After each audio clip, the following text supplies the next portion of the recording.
Hey all, this is just a very brief video that highlights some elements of our text chapter on presidential politics that are not necessarily covered in my notes and slides, but most of it is. So we see, right, that in this chapter, what is it, chapter 8, chapter 7? The chapter on the presidency, our authors talk about DACA, Deferred Action on Childhood Arrivals. That was an executive order put out there by President Barack Obama after failed efforts to get Congress to pass comprehensive immigration reform. And this dealt, right, with a group called the Dreamers, young people who came across the border on this, typically on the southern border, unauthorized, undocumented, but they came over as juveniles, right? So his order covered those who met those criteria. And it gets a little bit technical, but basically that's the group, right? The Dreamers. I think that ended up providing protection from deportation, and I think the right to get a work permit for about maybe 750,000 people. So pretty significant. But although given, right, that the total number of undocumented immigrants here is right around 10, 11 million, something like that. It's a small fraction, but it's something, right? So that shows you, number one, right, the limits of a president issuing an executive order instead of getting Congress to pass a comprehensive law that could cover all the different groups in one way or another. Right, so this is very narrowly targeted and typically time limited for as long as that individual is president. Right, because in a sense, executive orders sort of kind of expire at the end of that president's last term. So again, that's why congressional solutions are, all things being equal, better than an executive order. Executive orders are not a great substitute for action by Congress. But of course, what we've seen, right, is that Congress is increasingly unable or unwilling to act on all sorts of issues. They're really gridlocked and paralyzed. So I almost think that's becoming the new normal, is lawmaking by presidents via executive orders. And clearly, right, that's an element of presidential power laid out in Article 2 of the Constitution, because the president, right, is chief executive of the federal bureaucracy. And then, right, as any boss of any large organization has the right, they can make certain rules for how they're going to go about their jobs. Chief executive. Right, and so what Obama said was, well, this is just a directive to the federal government that, if certain undocumented people meet these criteria, Dreamers, then you cannot deport them unless they commit some heinous crime or something. That's different. But absent some compelling, exceptional circumstance, not eligible for deportation. Right? There's lots of other people you can deport. Adults who came over as adults who've committed crimes. That's going to be top, right? Top priority. So the president, right, as any chief executive, can set priorities for enforcement. Some people say, well, enforce the laws totally or don't enforce them at all. That's so dumb. That's so utterly freaking stupid. It makes political scientists' heads explode. It's so primitive and wrong. That's not the way the world ever works. Right, law enforcement is always selective. It has to be. I always tell students, think about it. What if Las Vegas Metro enforced all traffic laws completely? The entire valley would come to a halt because traffic laws are endless and all of us are always violating them on the regular, right? But of course, Metro makes coherent decisions about what to prioritize. You're 3 miles over the limit. You did an illegal U-turn on an empty highway. We're probably going to let those go. You're going 150 or you cause an accident. We're going to prioritize those. Right, so that's that. That's DACA. And then Trump, right, becomes president. He also tries to get comprehensive immigration reform out of Congress. He was never very good at leading Congress because he's kind of, up one day, down the next, wants to do this, wants to do that, says interesting things, can't really stay on topic for very long. That doesn't produce, a healthy working relationship with Congress, even when your party controls it. That's what Trump had for most of his time as president, was total control of Congress, or at least half, right? His first 2 years. And even under those conditions, he got almost nothing done with Congress except tax cuts. And then one other minor thing about criminal justice reform. So he couldn't get that done. But then again, neither could Obama. And so he said, look, unless you do this, which includes money for the wall with Mexico, because, it turns out when he had promised that Mexico would pay for the wall, oddly enough, that was not a correct claim. Shocking, right? So I'll sit down for a moment and take a deep breath. What? He said something crazy and it didn't come true? Weird. So that doesn't happen, right? So we actually have to pay for it if we want to do it. And he said that's got to be included as comprehensive immigration reform. And Democrats are like, oh, hell no. So it doesn't come to nothing, as per usual.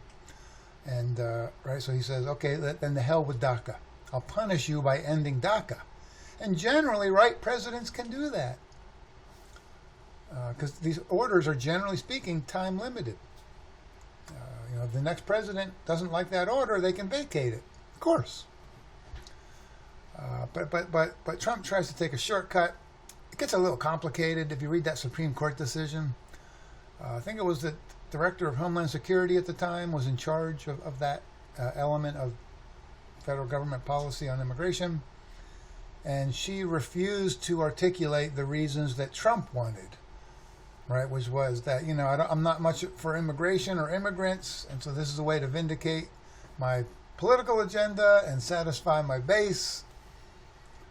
She's like, I'm not going to make that kind of an argument. I'll make an argument that it's unconstitutional. He's like, okay, whatever. And at that time, no court had held that it was unconstitutional. So the Supreme Court ultimately said, yeah, you can vacate that, but you have to give the real reason why you're doing it. You can't come up with some reason that's not even legitimate. You got to tell us really why you're doing it, not some made-up reason that's not even true. So that's why Trump was unable to vacate DACA. And but since a lower federal court in Texas has declared it to be unconstitutional, overreached by the president, but that's on appeal. And for now, the program is still up and running, although I don't think it's accepting new applicants. But it is accepting renewals from those who are already on the list. Shit gets complicated in American politics. All right, so, and then Biden, right, is obviously going to support that. And is trying to get it, I think, reopened so that those who haven't signed up yet can still do that. That wouldn't be very many at this point. But symbolically, at least, he wants to show as much support as possible for DACA. So that's still getting worked out. So what does that show us? That Congress is paralyzed these days, that presidents increasingly are stepping in unilaterally with these executive orders, and then they can certainly do that in their role as chief executive, but there are questions, right, about how far you can push that. At what point are you infringing on congressional prerogative? That's what the federal judge had ruled regarding DACA, that Obama went too far because he gave these people access to work permits. Especially, I think that was key to that decision. And you can do that, he said, but it's got to be Congress that validates that, not an executive order. Okay, so courts have a role to play in vetting these executive orders and keeping them, within certain constitutional boundaries under the language of Article 2 that lays out the powers of the president. Okay, so there's that. It also shows, right, the role of race and ethnicity in our politics. Our authors point this out, that generally, right, Democrats represent people of color. 60, what is it? Of all people who identify as Democrats in America, 60% are white, 40% are non-white. For Republicans, it's 90% white, 10% non-white, right? So generally speaking, without sounding too harsh, Democrats, right, are seen as the party there to vindicate and represent the interests of people of color. Now, do they always do that perfectly? No. Are there plenty of people of color who don't support the Democrats? Yes. But as a political scientist, right, you're just going to say, broadly speaking, that. And then Republicans, and I know this sounds harsh, but it's largely fundamentally true, they mostly represent the political interests of white people. All right, so white people, you could say, we're not too high on DACA. so Trump's like, good, you're not high on it, I'm not high on it, let's go after that damn thing. Okay, yeah. And I do worry about that as a political scientist. I don't like to see these things done through executive order. Executive orders have a role in our political system, but it's become, I think, too prominent. And it's really replacing a vacuum left by Congress being unable to act on so many issues. I don't like that. I don't care if it's Trump, Obama, Biden, whatever. At some point, institutionally, you got to be concerned about that. We want to distribute that power at the federal level between the three branches, not overweight the executive branch. Which brings me to our next point, made in the book as well, that Franklin Delano Roosevelt ushers in the modern presidency, a presidency that is powerful, much more powerful than the founders ever anticipated. Yeah, and FDR is that inflection point, right? For those two reasons that we talked about when we talked about federalism. It is the New Deal, right? The creation of all these programs designed to get the economy back on its feet, and then executed by the executive branch through all these bureaucratic agencies that were created at that time, like Social Security. Right? So we begin to create a vast federal bureaucracy in the 1930s under FDR. Right? Before that, we didn't really have a vast federal bureaucracy. It was mostly left up to the states to figure shit out. But there was a recognition, I think, global in scope among all democracies as we entered the 20th century, that that's not going to get done anymore in a world that's increasingly interconnected and complex. You need to centralize power a bit more in an executive. That's true across all democracies. We're simply part of that larger trend. I don't think there's any realistic alternative if you want to be competitive in a global environment. But you don't want to take that too far. That's the thing, right? So, right, with FDR, we begin to create a vast federal bureaucracy, and who's the chief executive of that? The president. Who does that empower? The presidency. So that's important, number one, right? Institutionally, the presidency becomes much more powerful post-1932. And more so today, right? Clearly, the bureaucracy has grown a lot more and become a lot more powerful. And then related to that, right, we come out of World War II as the world's preeminent superpower alongside the Soviet Union for the first time. And as a result, right, in order to maintain that superpower status globally, we need to have a superpower military. And that only happens post-World War II. It's all fairly recent. And right today, my God, it's hard to even fully capture the power and the scope of our military. It is, again, as I think I mentioned before, so far beyond any other country's military that we're massively unchallenged. Now, look, a military can only achieve certain things. It's a really blunt weapon, so to speak. And there's, as we've seen in Afghanistan and Iraq, at some level, it hardly matters how big your military is, because it can only achieve limited goals. That's no fault of the military. That's just reality.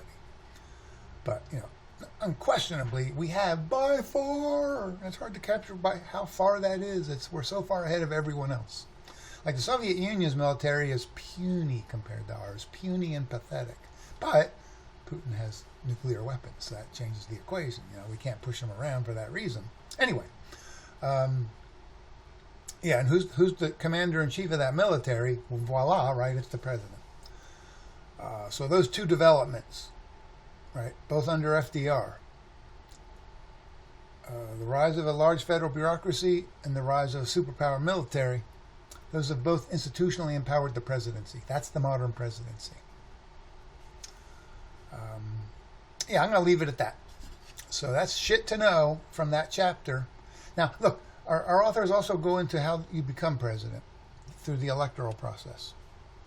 I'm going to really defer that to our coverage of elections later on in the summer, although not much time left. But pretty soon, we'll cover presidential elections. But let's set that aside. You don't have to read that material. We'll come back to it and read it when we do elections. right? I'll have to modify the syllabus a little bit to reflect that. Okay, thanks all. Catch you on the flippity flip.